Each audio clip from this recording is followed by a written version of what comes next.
But Blah. yeah. Adult sounds.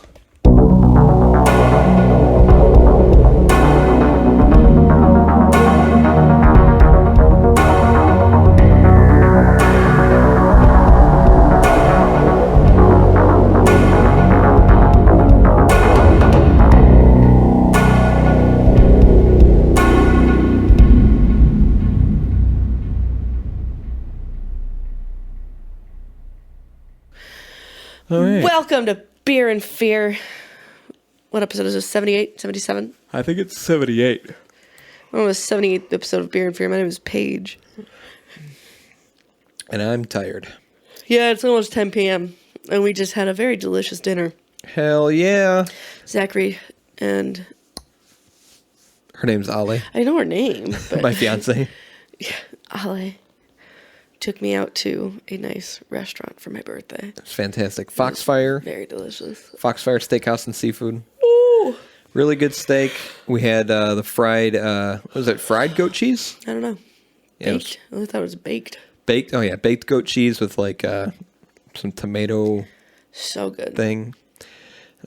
We got the same thing. We got the surf and turf we with just the got our lobster and steaks cooked differently. the fillet. You like your fillets rare. I like everything rare.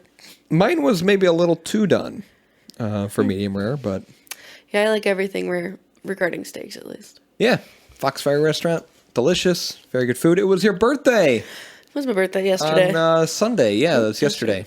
27. You do anything fun? I went and saw my dad. Are we gonna just jump into how our weeks were? Yeah, or- well, why not? Okay. Yeah, you saw your dad Yeah. and your doggos. Yes. Fantastic. I miss them dearly. It was very nice. We went and got dinner. Yeah. It was nice. You got my steak? My bosses got me a birthday card. Oh, Yeah, I thought that was real sweet. Got me a birthday card and a gift card. give her to work. Starbucks. Nice. Yeah, I thought it was nice. It's Real fantastic. sweet. Yeah. How does 27 feel? Like 26 did, but a year later. Mm-hmm. That's about it. That makes sense. It feels closer to 30. God, I'm so close to 30. We're both so close to 30 now. I know. We're the same age now. Yeah, you're a couple months older than me. Yeah. It's weird to think I'm older because you're the one who's always acting more mature and I like, don't know what you mean by that. and like you've got you're smarter. Yeah, no, I don't feel my age. Okay.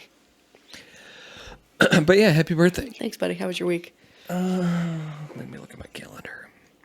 Work. I went to the dentist. Oh, yeah, I saw that. And then I've been helping out at Center Stage Theater where we did our live podcast. I've been helping out there again. I used to work there, sort of like a freelance thing. But now, since they're a little short-staffed, they asked me to help out, and I'm more than happy to. I'm actually very excited to go and make some good changes and help out, and you know, it's a lot of fun. And I really love the people that run the theater. Candy, who owns the place, who I think started the company, is just a phenomenal person. I love her dearly, and what she's doing is insane. But yeah, helping out at Center Stage Theater again. Very happy about that. Otherwise, same old stuff. Interesting. What's this episode about? Episode 78, which we think it is. We're not 100% certain. That is on poisoning. band. Or poison. It's on Poison. It's on Bret Michaels, Rock of Love. This is now a Rock of Love recap podcast. We're going to talk about all the popular songs and singles they've released over the decades. Yeah. Talk about the members of the band, their influence on rock. Yeah. It's yeah. What's one of their famous songs? I don't know Poison. I don't know Poison either. I don't listen to Poison. I would probably know their songs if I heard it. Let me see. Thanks. I got to look one up now. Oh, Talk Dirty to Me. Every Rose Has Its Thorn. I don't know that song. That's Poison? You don't know that song? Really? Or I like this song. Nothing But a Good Time. Oh, that's a good song. Something to Believe in. Yeah, Poisoning. This has been on our list for a while. I feel like it would have been an earlier episode. It took so long to do this one, but good pick. And it's your episode, so you want to get in the beer? The brewery? Yeah. Sure. Yeah. Okay. Our beer is from Energy City Brewing. I've heard of them. You have heard of them. Yes, you have. I've heard of them. They have a video of like what they're about their story, and I didn't really care to learn. Oh, no. Videos, wait, just give me text, okay? I'd rather read it. So we didn't do that. No. They are located at 917 First Street, Batavia, Illinois. That's why I know them. Yep. Yeah.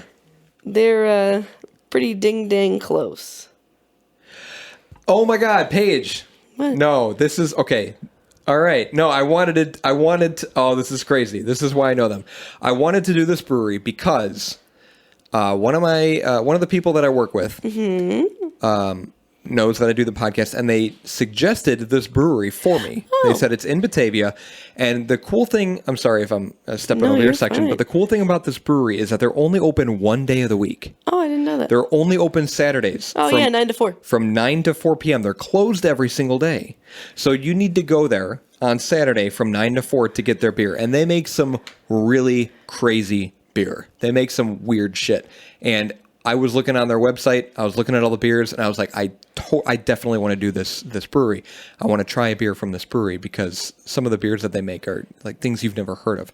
They put ingredients in beers that are just crazy. And I'm really excited that it's this brewery that I had saved on my list that I wanted to go to. So Our beer is called Bistro Smoothie.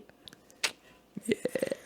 Mango, banana, and pineapple. This heavily fruited Berliner Weisse is a velvety mango smoothie sweetened with banana and splashed with pineapples for extra zing. ooh. It is a highly rated beer. It obviously doesn't have anything on Beer Advocate because it's stupid. It has an average score of 4.8 though. Yeah. Only 3 ratings. Oh. But you know, it's very highly rated on Untapped. Yeah. It's also considered a sour. Yeah. Berliner Weisse. I'm excited. I'm so excited. ABV is 6.5%. Sorry, I got distracted. And which bistro is this again? Bistro Smoothie. Bistro Smoothie. Got it. Yeah, they've got a lot of, looking on their website now. There's a lot of bistros. There's a lot of bistros. Pink guava, Cabana mango, pink lemonade, peach orange, ambrosia, pineapple coconut cream, strawberry and lime. They have a mint chocolate chip imperial stout. I saw that. They have a Neapolitan stout, vanilla strawberry and chocolate ice cream Neapolitan stout. Good stuff. Oh, this is so Learned true. a lot from those first few batches. I started to really take an interest, though, in trying to improve the process. Bro, you could have just typed this shit out. Anyways. Yeah? Yeah. You could have just typed this shit out. I'm just saying. Bistro Smoothie, mango pineapple banana, flavored Berliner style Weiss beer. You're a burger wiener. Contains real fruit. You're a real fruit. Oh man, I think you should. I'm sorry, I'm always reading cans. It's your beer. You should read the can. Our bistro beers have sourness served fresh from the kettle for a bright and lively taste. Hell yeah. Surgeon General. I love that joke. Women who are pregnant. It looks good. I saw it. It stood out so quickly. It says at the bottom, Oh, you can read that. invert and swirl can before serving. Just Invert, a mix. So flip it upside down. Yeah, slowly and then swirl just to get the sediment that sits at the bottom. Flip it back over. It's interesting. I also saw brewed and packaged for Energy City Brewing at Octopi Brewing, Waunakee, Wisconsin. Yeah, I saw that. That's interesting too.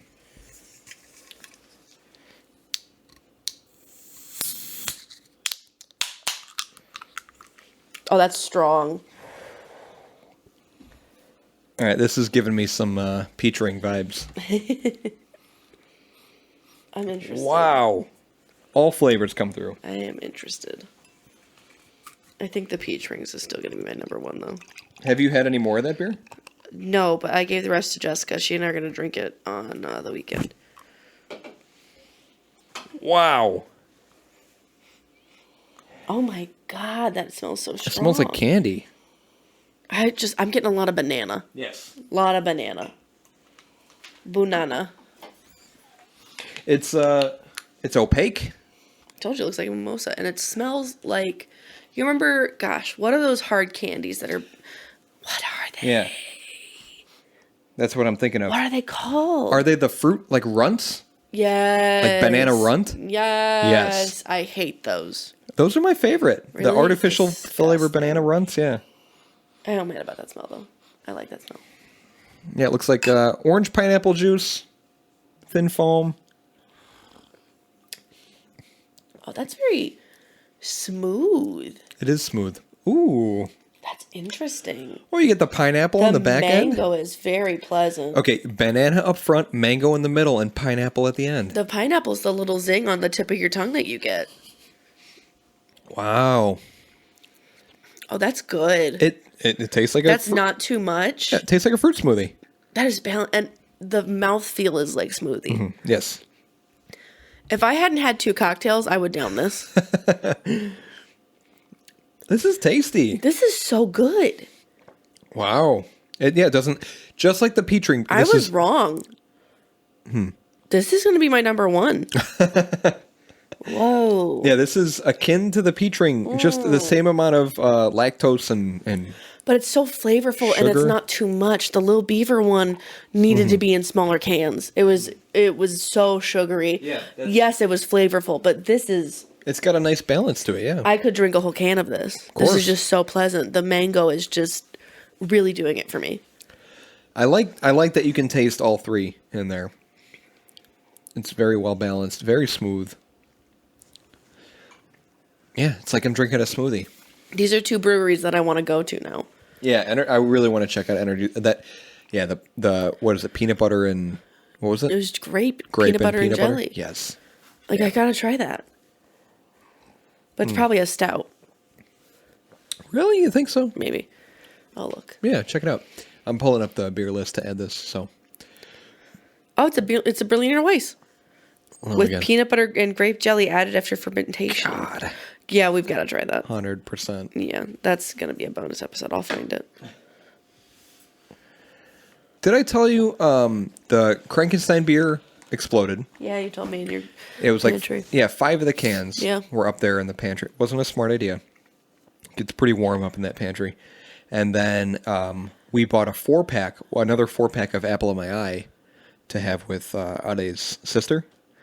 And one of them exploded. Why are these things exploding? Because Are they kettle sours? They're not they're can conditioned.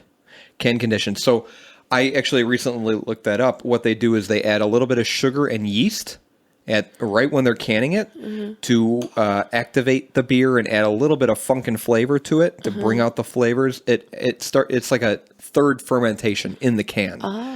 So it needs to be colder than room temp. Oh. It really can't be any warmer than about 72. Interesting. Because it starts to ferment in the can. That's what causes the carbon dioxide and causes it to explode. Interesting.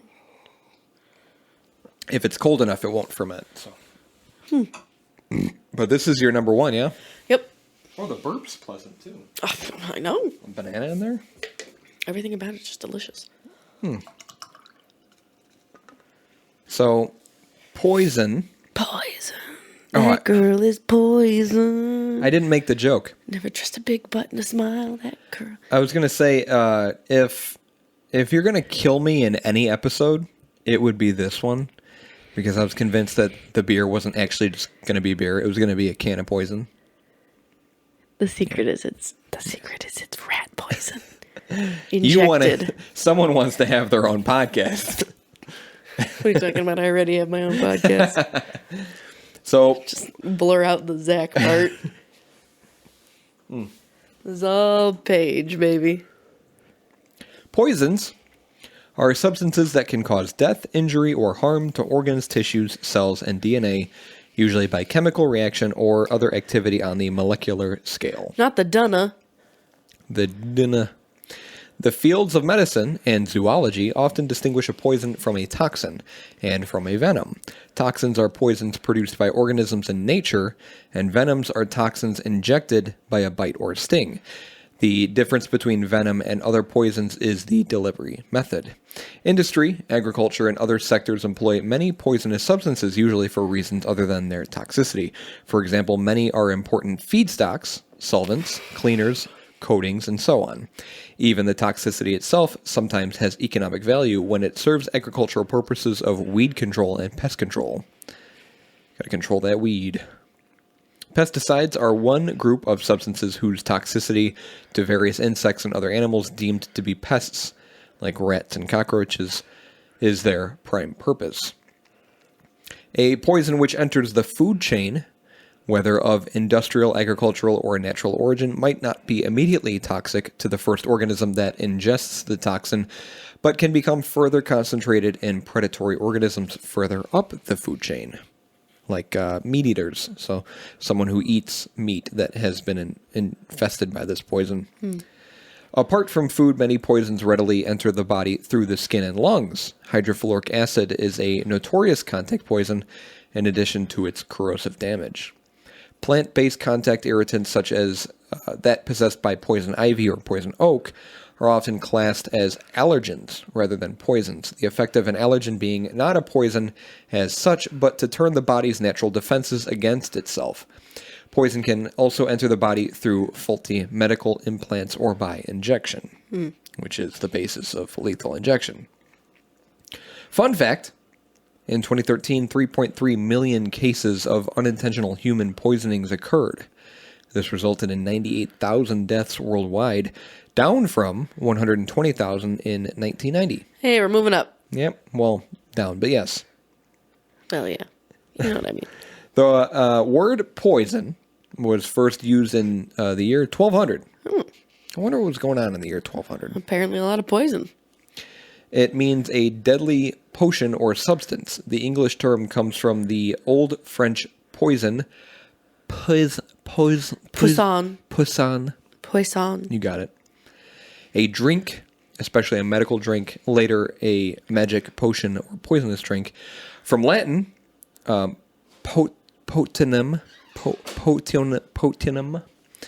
I had to kick the kitten out. Oh, jeez. A drinking or a drink, also poisonous drink, from potare, to drink. The use of poison as an adjective, like poisonous, dates from the 1520s. Using the word poison with plant names dates from the 18th century, and the term poison ivy, for example, was first used in 1784. The term poison oak was first used in 1743. Hope you're taking notes. And the term poison gas was first used in 1915. Right around World War I. Interesting. Probably when mustard gas was a thing. The term poison is often used colloquially to describe... Colloquially? Yeah, you're correct. Colloquially. To describe any harmful substance, and to exaggerate the dangers of chemicals. The term poison is also used in a figurative sense, like, quote, Zach's ugly face poisoned the atmosphere at the party. Why would you use that? You don't have an ugly face. Well, you're a cute pie. That's awful nice of you. The law defines poison more strictly. Substances not legally required to carry the label poison can also cause a medical condition of poisoning. So be careful. See, yours looks kind of orange from here. I think it's the lighting. It makes it look like a mimosa. It really is orange. There's no orange in this. Weird. Some poisons are also toxins, which is any poison produced by animals, vegetables, or bacteria, such as the bacterial proteins that cause tetanus and botulism. A distinction between the two terms is not always observed. Animal poisons delivered subcutaneously, like by through the skin. Mm-hmm. I know that because I went to school to be a pharmacy technician. Really? Yeah. So you know about subcutaneous poisons. I do. Yeah, like by a sting or a bite. Also called venom. In normal usage, a poisonous organism is one that is harmful to consume, but a venomous organism uses venom to kill its prey or defend itself while still alive. A single organism can be both poisonous and venomous, but that is rare. I'd like to see what examples of that those are. I didn't look them Fugu up. fish. Fugu fish? You for real? I don't know if they're venomous. I just know that they're poisonous. They are poisonous. All living things produce substances to protect them from getting eaten, so the term poison is usually only used for substances which are poisonous to humans. Probably a lionfish. Because like they're venomous. Yeah, I think I so. think if you eat one, it'd probably be poisonous. Probably. It wouldn't be good for you. No. While substances that mainly are poisonous to a common pathogen to the organism and humans are considered antibiotics. Biologically speaking, any substance, if given in large enough amounts, is poisonous and can cause death. For instance, several kilograms worth of water would constitute a lethal dose. Well, too much of anything can kill you. That's what that's saying, exactly. Too much water, you'll die. Many substances used as medications, such as fentanyl, have a lethal dose only 1 order of magnitude greater than the effective dose. So fentanyl is a very dangerous drug.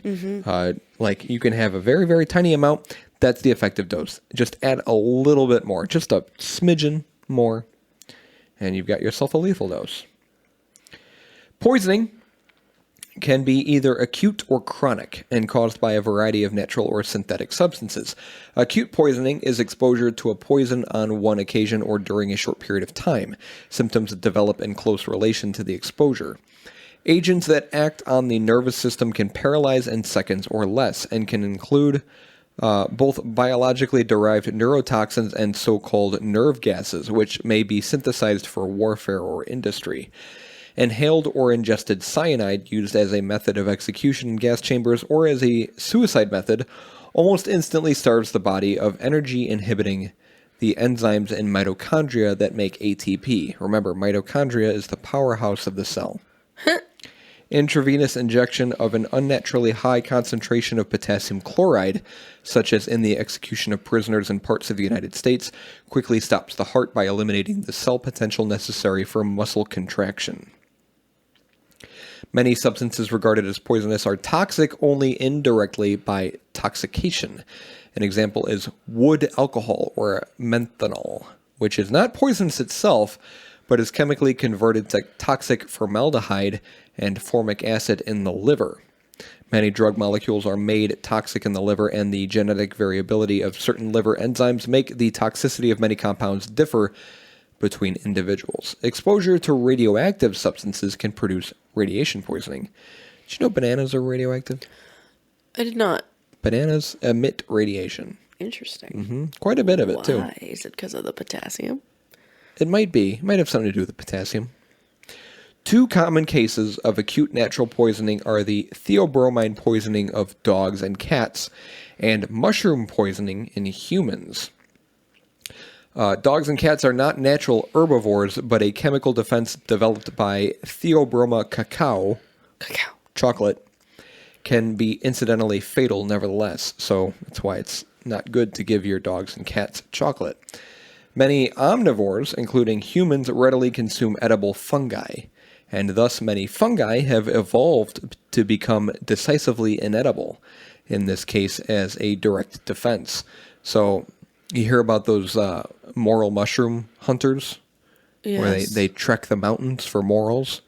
There are things, they're called like false morels or fake morels or something like that, where they look very, very similar to morel mushrooms, but they are poisonous. They're toxic. So you got to be very careful. Don't just go eating mushrooms you find on the ground. Oh, man. Chronic poisoning, the other type, is long-term repeated or continuous exposure to a poison where symptoms do not occur immediately or after each exposure. The person gradually becomes ill or becomes ill after a long latent period. Chronic poisoning most commonly occurs following exposure to poisons that bioaccumulate or are biomagnified, such as mercury, gadolinium, and lead. I got a gad I can show you. Oh, what? What? A gad? No. Yeah, lead poisoning. Apparently, like pencils all contain lead until they were graphite. I thought that was weird that students were using lead pencils and just dying. Yeah. Throughout human history, intentional application of poison has been used as a method of murder, pest control, suicide, and execution. If I cover anything you talk about, please let me know. Oh, yeah. As a method of execution, poison has been ingested, as the ancient Athenians did, inhaled, as with carbon monoxide or hydrogen cyanide, or injected, like capital punishment. While arsenic is naturally occurring environmental poison, its artificial concentrate was once nicknamed inheritance powder. In medieval Europe, it was common for monarchs to employ personal food tasters to thwart royal assassination in the dawning age of the apothecary. So that's why it was called inheritance powder, because the person tasting it dies, and then the person below them inherits their position. That makes sense. The apothecary sounds like a dope-ass time period, too. I'd love to have lived in the apothecary. I mean, an apothecary is a pharmacist, essentially. But isn't it like a medieval pharmacist? Yes. You don't. That's it. Oh. That's Poison. The band. Mm-hmm. Bret Michaels, you always know what to do. Poison is an ancient instrument of murder and mayhem. As the club or the blade. As those two things. Yeah. Oh. An apothecary refers to the person who prepared and sold medicines and drugs. I thought pharmacist. Pharmacist. You were right, yeah. I thought it was like a place, like a building or a thing. It's the actual person. It's a person. Oh. No. It has historically been considered the weapon of cowards. Mm-hmm. A tool wielded by the coldest, most calculating killers. So here are a couple examples of those cowardice killers. Ooh. Is Vladimir Putin on this list? You'll find out. Come at me, Vlad. You listen to Beer and Fear? I'm sure he doesn't. What up? Dr. Robert Ferranti. In November of 2014, a Pennsylvania jury convicted Dauber. He's a doctor. I combined doctor with Robert. Dr. Dauber. Dr. Dauber. Dr. Robert Ferranti of the April 2013 cyanide murder of his wife. Reports indicated the jury was swayed in part by 911 audio in which they could hear Dr. Klein, that's his wife, in distress and struggling to breathe in the background. Prosecutors were able to establish that Dr. Ferranti bought cyanide ostensibly for stem cell experiments. Ostensibly? Related to his research into ALS, Lou Gehrig's disease, and that he had come up with a plan to kill his wife because she wanted to have another child. Oh, God. He also may have believed she wanted to plan to divorce him. How rude. She deserves to be murdered. He was sentenced to life in prison in February of 2015. 2015, wow. Yes. In April of 2003, 16 members of Gustav Adolf Evangelical Lutheran Church Ooh. in the small farming community of New Sweden, Maine, fell gravely ill after a meeting where they had coffee brewed in an urn.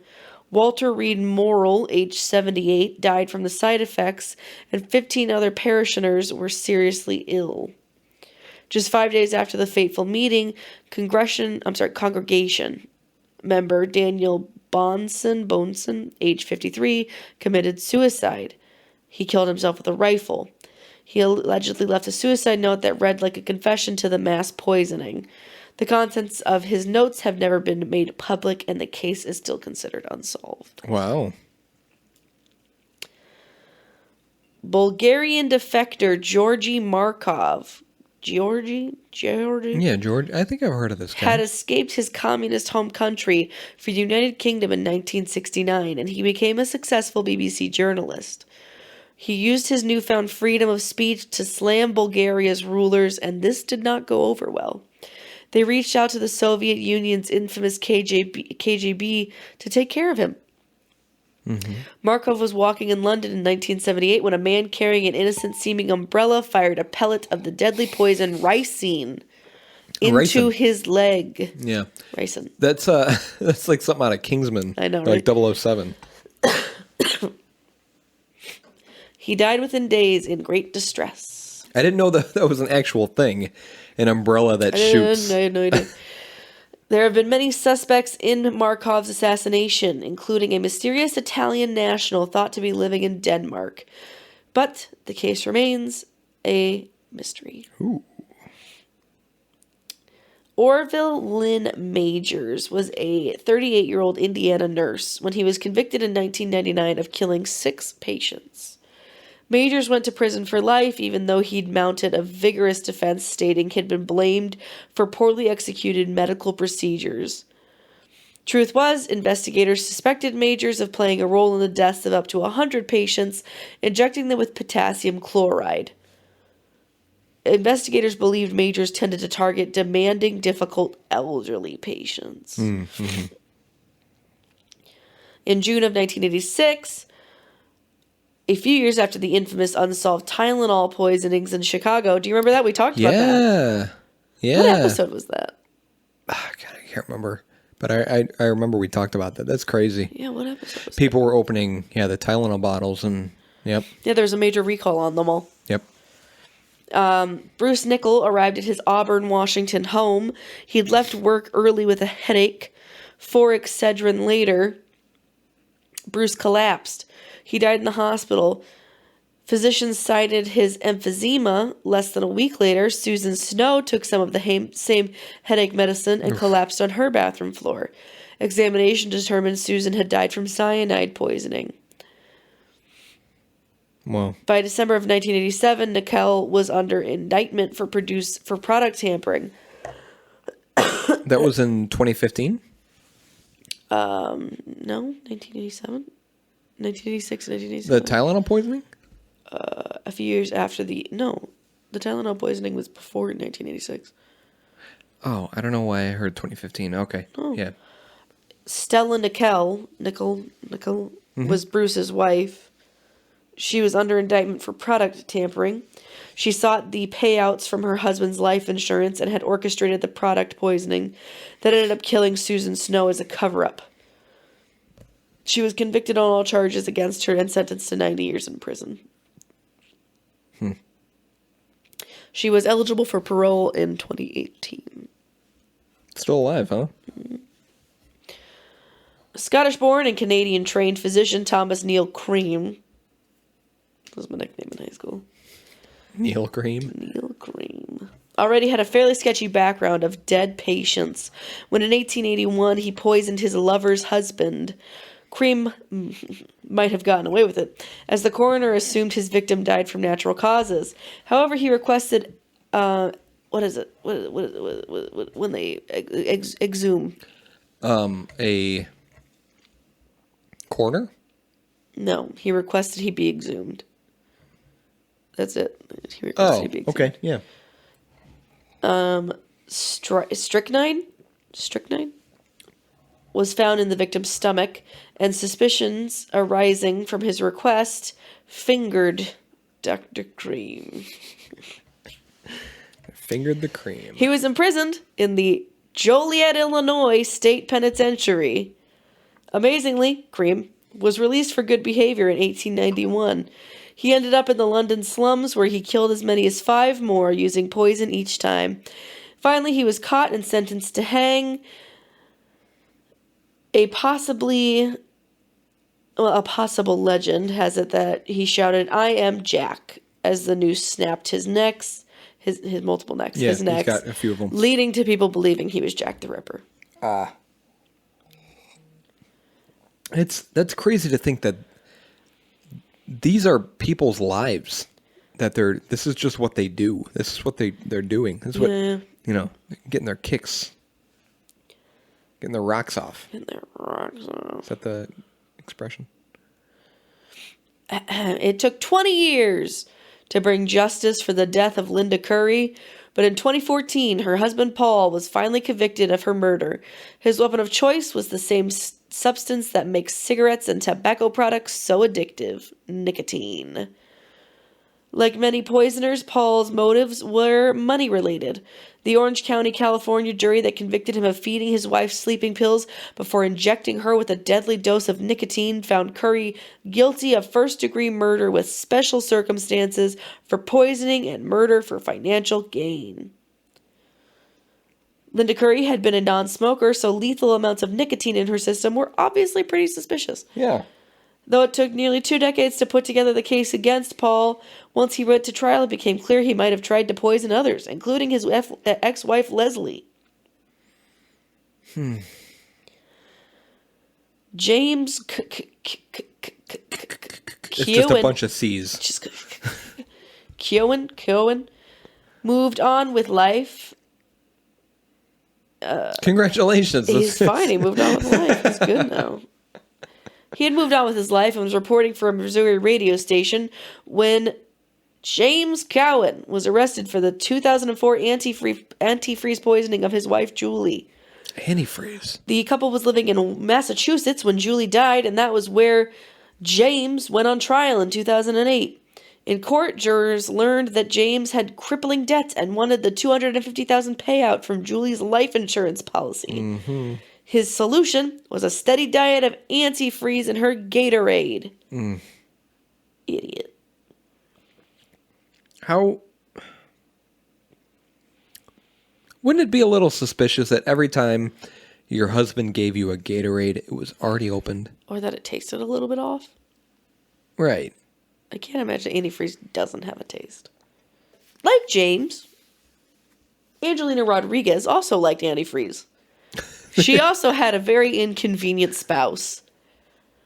Her solution was a mix of ethylene glycol, the chief and deadly ingredient in antifreeze, and the toxic plant oleander. Rodriguez made 3 attempts at killing her husband, finally succeeding in September of 2000. That's not a year. She'd begun with oleander, but that only upset his stomach. Then she segued to an attempt at carbon monoxide poisoning, and her third and final attempt on Frank was an antifreeze spiked sports drink. They also found out that Angelina had previous experience with murder. She killed her baby. Oh, come on. To get money. Jesus. She broke the child's pacifier, then choked the baby to death. And then sued the pacifier manufacturer. People are crazy. Here's a couple deadly poisons.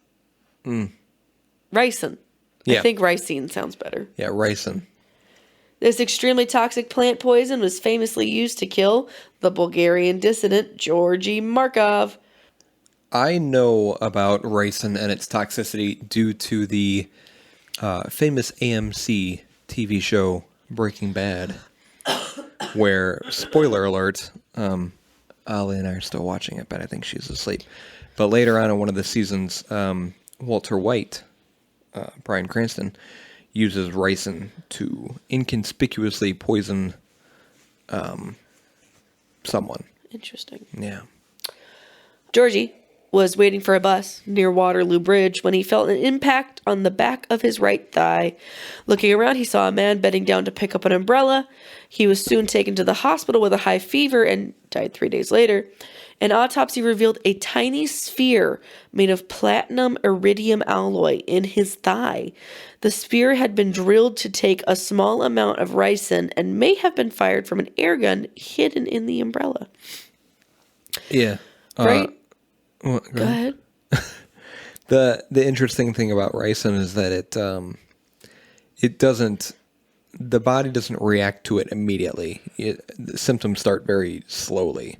So you start to develop a fever, you get a little nauseous, you get really sick, you go to the hospital, your condition worsens, the hospital doesn't know what's wrong with you, and then you ultimately end up dying. Ricin is obtained from the beans of the castor oil plant, which is cultivated to extract the oil. The ricin remains in the solid fiber. It is a glycoprotein that interferes with protein synthesis in the cell, causing cell death. Interesting. VX. VX is a nerve agent with the consistency of engine oil. It emerged from ICI's research into new insecticides in the early 1950s, but proved too toxic to use in agriculture. VX kills by interfering with the transmission of nerve messages between cells. This requires a molecule called acetylcholine. I don't know. Acetylcholine? Oh, yeah, that makes sense. Acetylcholine has passed on after it has passed on its message. It needs to be broken down, otherwise it will keep sending the message by an enzyme catalyst called a long word. VX and other nerve agents stop this enzyme from working, so muscle contractions go out of control and you die of asphyxiation. Wow. Nerve agents were made by both sides during the Cold War, but VX became particularly well known after featuring in Hollywood blockbuster film The Rock. Only one person is known to have been killed by VX, a former member of a cult. I don't know how to say it. Shinrikyo? Something like that. Shinrikyo cult. Shinrikyo. Though some 4,000 sheep were killed by it in an accident in Skull Valley, Utah in '68. Interesting. That is interesting. Batrachodoxin. Interesting. Kura, I don't know. I don't know. It's it comes from a plant. Yeah. The most toxic, however, Batra something. Something comes from the skin of tiny frogs. Oh. Native Indians in Western Colombia collect these frogs and sweat out the poison over a fire before putting it on their darts. You think that's the same reason why if you lick a frog, it just makes you hallucinate? Maybe. Batrachodoxin kills by interfering with sodium ion channels in the cells of muscles and nerves, jamming them open so that they do not close. The continued migration of Na plus ions results ultimately in heart failure. Wow. Woo! Mycotoxins. Mycotoxins. There are a number of potent marine toxins, such as sexitoxins, which is when you're poisoned by smooth jazz. Sexy toxins. Sexy toxins. Which are often the cause of poisoning after eating contaminated shellfish. Mycotoxins is the most lethal of these substances, formed by a dinoflagellate. That sounds like a sex move. I gave her the old dinoflagellate. It's a kind of marine plankton. Mycotoxin is a cardiotoxin. It exerts its effects by increasing the flow of calcium ions through the cardiac muscle membrane, causing heart failure. Botulinum toxin. Does it give you botulism? Maybe. Scientists differ about the relative toxicities of substances, but most agree that the one I just said, produced by anaerobic bacteria, is the most toxic substance known. Wow. It was first identified as a cause of food poisoning due to incorrectly prepared sausage, Latin for botulus, in late 18th century Germany. There are several of the botulinum toxins, with type A being the most potent. These are polypeptids consisting of over 1,000 amino acid molecules joined together.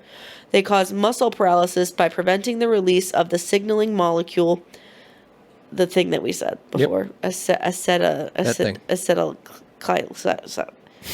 This same paralyzing property is fundamental to the clinical use of the botulinum toxin in cosmetic Botox. Oh, yeah. And to wrap it all up, the thing that makes this beer match with the topic. Oh, yeah. A Geneva woman in 2016, 2016. pled guilty to poisoning her husband with a sedative in his smoothie. No way. A Geneva, Illinois woman. No way. Yep. I asked some of my coworkers about that. Yep. Wow. A Geneva woman pled guilty to murdering her husband after giving him a smoothie laced with a sedative to end his suffering. She was sentenced to she was sentenced Thursday for 22 years in prison. Wow. That's wild. Yeah, I didn't even think about that. Bistro smoothie. We're talking about poison. Yep. What I think is interesting is that there are so many different chemical reactions in the body, so many different ways that things work with one another, that because of that, there are also so many different toxins or poisons or chemicals or anything that can inhibit or interfere with those chemical reactions that can cause death or injury in so many ways. Like you said, muscle contraction, muscle paralysis, or hypoxia, like running out of oxygen, or, stopping the heart from beating. It's crazy, preventing ATP or whatever, like energy in the body. It's just so much stuff. Like the human body is so fragile. Yeah. When it comes to that, it's wild to think about. I saw. Oh my. Everything's fine. Boy, you are so Every time. Butterfingers. Every time. I saw on the Wikipedia article for poison, where I read verbatim my entire section, there's a map that says deaths from poisoning per million persons in 2012. Uh-huh. And I think it's interesting because you can see Russia. A lot of poison people A lot of in poison Russia. in Russia. A lot of poison people in this area. Yeah, as like well. Central Africa. But the Interesting. U.S. is also pretty dark. There's a lot of poisons. Why are there so many poisons happening in Alaska? Who's got poison in It's Alaska? part of the U.S. But then you can see North Korea. Not a lot of poisons happening in Japan. North Korea versus South Korea. Yeah, not much in Japan. And then same thing with Central Europe. You can see nothing in Germany. Germans don't like to poison people. What's this? I forget what that country is. Probably Czechoslovakia. Freaking Czechs. And then there's another, where is it? There's another graph or another map that shows disability adjusted life year for poisoning. Age standardized disability adjusted life year rates from poisonings per 100,000 inhabitants. So this shows the impact on life years. Look at that. Look at Russia. Russia, what do you got going on? Russia's poisoning everyone. Well, you're poisoning so many. There's a drug in Russia that I watched a documentary about that's like manufactured to be another drug. What's it look? I gotta look up what it is. And actually, it's funny. I just saw on Reddit this article on the World News subreddit. It says Roman Abramovich poisoned during Kiev meeting with peace negotiators. So there was a Russian oligarch and Ukrainian peace negotiators. They suffered symptoms of suspected poisoning after a meeting in Kiev earlier this month, people familiar with the matter said. They blamed the suspected attack on hardliners in Moscow, who they said wanted to sabotage talks to end the war. A person close to Mr. Abramovich said it wasn't clear who had targeted the group. So Russia and all those countries are poisoning everyone left and right. I don't understand. Okay, there is I don't know why I saw this documentary.